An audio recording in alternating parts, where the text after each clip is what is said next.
Crispy corn, crispy corn, crispy corn, लेकिन घर पे बने कॉर्न कहाँ क्रिस्पी रहते हैं? क्या आपकी भी यही प्रॉब्लम है कि रेस्टोरेंट्स के वो फेमस स्टार्टर्स घर पर उतने क्रिस्पी क्यों नहीं बनते? अरे बिल्कुल बनेंगे भाई, अगर आप मेरी ये 5 टिप्स फॉलो करें तो चलिए आज मैं आपको सिखाती हूँ कि कैसे बनेंगे वो रेस्टोरेंट्स जैसे क्रिस्पी क्रिस्पी कॉर्न्स घर पर। और प्रॉमिस ये कि ये बिल्कुल सॉगी नहीं होंगे, बिल्कुल सॉफ्ट नहीं होंगे। और बोनस ये कि ये 15 मिनट में बनने वाला एक बहुत ही डिलिशियस स्टार्टर है, तो जब मन चाहे तब बना लो। तो चलिए हम भी झटपट से बना लेते हैं ना क्रिस्पी कॉर्न। तो सबसे पहले जान लेते हैं हमारी आज की रेसिपी के इंग्रेडिएंट्स। कॉर्न और उसके साथ क्या चाहिए होगा मुझे चाहिए होगी 1 शिमला मिर्च, थोड़ा सा प्याज, थोड़ा सा लहसुन, अदरक, हरी मिर्च। तो ये तो हो गई वो वेजिटेबल्स जो मुझे चाहिए होंगी। अच्छा, अब ये बताइए क्या आप ताज़ा कॉर्न इस्तेमाल करने वाले हैं या कि फ्रोज़न कॉर्न? भाई अगर भुट्टे का मौसम हो तो ताज़ा कॉर्न इस्तेमाल कीजिएगा ना, बैठ के इत्मीनान से उसके दाने निकाल लीजिएगा। और नहीं तो इस तरह से फ्रोज़न कॉर्न का भी इस्तेमाल किया जा सकता है, जैसे मैं आज करने जा रही हूँ। तो सबसे पहला काम, और ये है टिप नंबर 1, और वो ये कि भुट्टे को कम से कम 4 से 5 मिनट के लिए आप उबलते हुए पानी में अच्छे से पका लेंगे। बहुत लोग कहते हैं कि अरे ये तो ऑलरेडी फ्रोज़न है, पका हुआ है, इसे उबालने की क्या ज़रूरत? ये गलती बिल्कुल मत कीजिएगा। तो 1 लीटर के तकरीबन मैं इसमें पानी उबालने के लिए चढ़ा देती हूँ। और अब पानी जब बॉइलिंग पे आ जाएगा ना, तब हम इसमें ऐड करेंगे नमक। अब इसमें ऐड करेंगे हम ये फ्रोज़न कॉर्न, ताकि कॉर्न पकते पकते थोड़ा सा सॉल्ट भी अब्जॉर्ब कर ले। और जब तक ये कॉर्न बॉयल होता है तब तक मैं क्या करूँगी, अपनी सारी जो वेजिटेबल्स हैं उनकी कटिंग चॉपिंग करके रख लूँगी। सबसे पहले मैं काट लेती हूँ अपना कैप्सिकम। कैप्सिकम को हम फाइन चॉप कर लेंगे। तो पहले तो आप इसको पतली पतली लंबी लंबी स्लाइसेस में कट कर लीजिए, फिर इसे टर्न कीजिए और छोटे छोटे टुकड़ों में चॉप कर लीजिए। तो कैप्सिकम डन, पहले इसे हटा लिया जाए। अब बारी आती है गार्लिक की। तो गार्लिक को भी इसी तरह से मैं फाइन चॉप कर लूँगी। Garlic also done. और अब ग्रीन चिलीज को भी फाइन चॉप कर लेंगे। Green chilli also done. और अब अदरक, इसको भी तकरीबन 1 इंच का टुकड़ा ले लीजिए।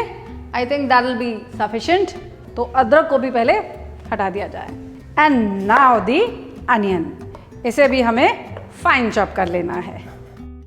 तो सारी वेजिटेबल्स की कटिंग चॉपिंग भी हो गई और यहाँ पर मेरा कॉर्न भी अच्छे से पक चुका है। अब मैं गैस को कर देती हूँ बंद। पहले ये प्याज हटा दूँ। इस उबले हुए कॉर्न को एक बड़े से बोल में छान करके मैं निकाल लूँगी। और देखिए पकने के बाद आप देखेंगे कि इसका जो टेक्सचर है वो कितना बदल जाएगा। पहले कितना सॉफ्ट था, अब क्योंकि इसने मॉइस्चर अब्जॉर्ब कर लिया है, ये कितना प्लम्प और जूसी हो गया है। और ध्यान किस बात का रखना है आपको कि आप अपना कॉर्न छान के निकालेंगे किसी बड़े बर्तन में, चाहे तो स्टील की परात ले लीजिए या भगोना ले लीजिए या कोई भी बड़ी सी थाली ले लीजिए, लेकिन बर्तन बड़ा होना चाहिए। तो जब ये 2 से 3 मिनट के बाद ठंडा होना शुरू होगा ना, तब इसमें मैं ऐड कर लूँगी थोड़ा सा गार्लिक पेस्ट। गार्लिक के साथ इसे अच्छे से मिक्स कर दीजिए ताकि गार्लिक पूरे कॉर्न को एक बढ़िया सा फ्लेवर दे दे।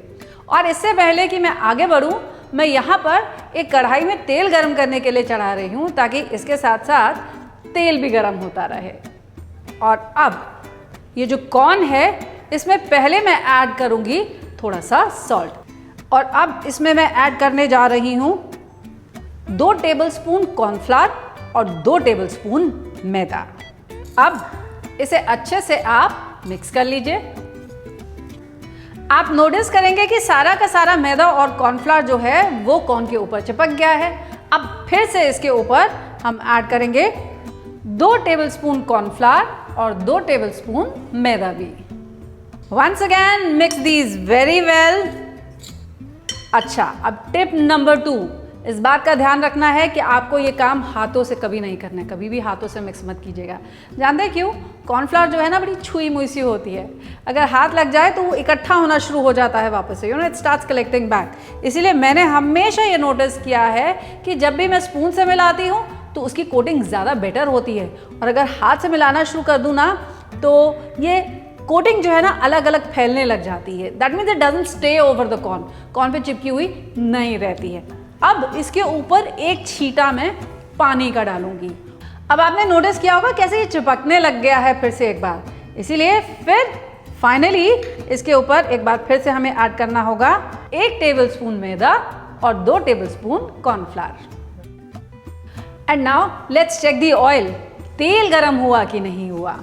और कैसे चेक करेंगे कि ये तेल गरम है कि नहीं? आपको एक ये कॉर्न का कर्नल उठाना है, तेल में डालना है।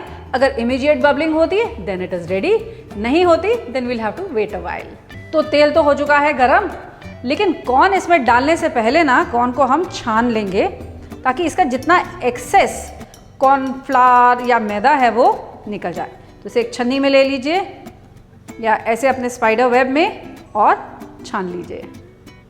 अब इसे बैचेस में फ्राई करेंगे, तो मैं 2 बैचेस में इसे फ्राई करने जा रही हूँ। पहले एक बैच को छान करके अलग निकाल लेती हूँ।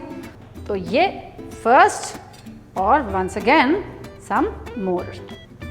तो टिप नंबर 3, भूलिएगा नहीं, इसे अच्छे से छान करके रख लीजिएगा। लेकिन हाँ, इसे तेल में डालने से पहले आपको अपने लिए एक ये शील्ड यानी कि हथियार साथ में रखना पड़ेगा, क्योंकि होता क्या है कॉर्न कभी कभी तेल में जाने के बाद फूटता है, इट माइट स्प्लटर। इसे इसमें इन्वर्ट कर दीजिए बोल को पूरा, ताकि सारा कॉर्न एक बार में इसके अंदर आ जाए। इसे कंप्लीटली नहीं कवर करेंगे, तकरीबन आप समझ लीजिए 80% कवर कर दीजिए। थोड़ी सी जगह खुली छोड़नी ज़रूरी है ताकि स्टीम उसमें से एस्केप कर सके। देखिए जैसे यहाँ से कर रही है। और जब तक ये तलता है तब तक हम बाकी का कॉर्न भी छान करके रख लेते हैं। एंड नाउ टिप नंबर 4, अगर आप वैसा ही रेस्टोरेंट जैसा क्रिस्पी वाला क्रिस्पी कॉर्न चाहते हैं ना, तो इस स्टेज पे जब वो हल्का सा इस तरह से हाफ डन है, हम इसे बाहर निकाल लेंगे और then we are going to refry it for that crispy flavour. Restaurants में पहले से ही हाफ डन करके कॉर्न को तैयार रखा जाता है, और जैसे ही कस्टमर्स आते हैं या कस्टमर्स की डिमांड आती है, इस कॉर्न को रीफ्राई किया जाता है और फिर उसी के साथ साथ सॉसेस के साथ टॉस करके इमीडिएटली सर्व कर दिया जाता है। इसीलिए वो कॉर्न जो है ना ज़्यादा क्रिस्प बनता है। तो एक्चुअली जो इसका सीक्रेट है for a very very crisp texture is because of this double frying. तो first batch done, now let's add the second batch and don't forget to cover this, लेकिन 80% केवल। अब ये भी हाफ फ्राई हो चुके हैं, तो इनको भी मैं निकाल लेती हूँ, लेकिन सेम बोल में नहीं निकालूंगी, इनको मैं एक दूसरे बोल में निकालूंगी। जानते हैं क्यों? क्योंकि ये वाले थोड़े ठंडे हो चुके हैं ना, तो इनको सेकेंड फ्राइंग के लिए ऐड करूंगी। तो ये second batch of corn also coming out. तेल को वापस से थोड़ा सा गर्म हो जाने दूंगी मैं, और फिर इसमें ऐड करूंगी ये पहले वाला बैच फ्राइड कॉर्न का। इसे तब तक फ्राई करेंगे जब तक इसके ऊपर आ रही ये जो बबलिंग है ना, ये थोड़ी सी कम नहीं हो जाती, थोड़ी सबसाइड नहीं कर जाती। अब देखिए इसकी बबलिंग भी कितनी रिड्यूस हो गई है और साथ ही साथ में ये गोल्डन भी हो गया है। And now I get this out. अब what we have to notice is the difference between these two. इन दोनों के कलर का जो डिफरेंस है ना, पहले आप वो नोटिस कीजिए।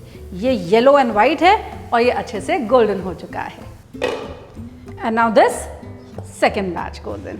तो ये बैच भी कॉर्न का क्रिस्प हो चुका है, इसे भी अब निकाल लिया जाए। Tip number 5, and this is very important. Fried corn को किसी भी सॉस या किसी भी वेजिटेबल्स के साथ टॉस करने से पहले 4 से 5 मिनट के लिए रेस्ट करने देना बहुत ज़रूरी है। अगर आपने गर्मा गर्म कॉर्न को किसी भी सॉस के साथ टॉस किया ना, तो क्या होगा, बिकॉज दिस इज हॉट, इसका जो कवर है वो सारी के सारी सॉसेस को ऑब्जॉर्ब कर लेगा और एकदम सॉगी हो जाएगा। और believe me, this is the most important thing to remember. अब जब तक ये होता है थोड़ा सा ठंडा, मैं यहाँ पर अपने वेजिटेबल्स को टॉस करके सॉस प्रिपेयर कर लेती हूँ। एक पैन मैंने ले लिया है और इस पैन को खाली ही ना मैं बहुत अच्छे से पहले गर्म हो जाने दूंगी। It should be really hot before I add the oil to it. So now I am going to add 2 tablespoons of oil to this. अब इस तेल को भी अच्छे से गर्म हो जाने देती हूँ और फिर ऐड करूंगी इसमें ये जो फाइन चॉप करके वेजिटेबल्स मैंने प्रिपेयर करके रखी हैं। 1 टेबलस्पून गार्लिक इसमें ऐड करूंगी, a tablespoon of ginger and a tablespoon of green chillies. इन सबको अच्छे से कर लेते हैं टॉस। तो जिंजर और गार्लिक के गोल्डन होते ही ऐड करूंगी मैं इसमें फाइन चॉप किया हुआ अनियन। अनियन को भी हल्का सा गोल्डन हो जाने देंगे, बहुत ज़्यादा ब्राउन इसे नहीं करेंगे। और तब इसमें ऐड करेंगे ये चॉप किया हुआ कैप्सिकम। एंड नाउ 2 सॉसेज इसमें मैं और ऐड करूंगी। एक तो है ये शेजवान सॉस जो ऑफ कोर्स काफ़ी तेज़ है, तीखी है।